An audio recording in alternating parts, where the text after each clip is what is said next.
नमस्कार. मी प्रथमेश. मी एक IT engineer आहे आणि मला घड्याळं कलेक्ट करायला आणि घड्याळांबद्दल गप्पा मारायला प्रचंड आवडतं.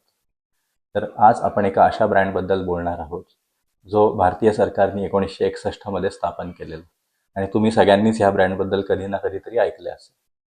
हा ब्रँड आहे HMT वॉचेस. तर आज आपण काही अशी मॉडेल्स बघणार आहेत, जी फार कॉमन नाही आहेत. तर चला बघूयात.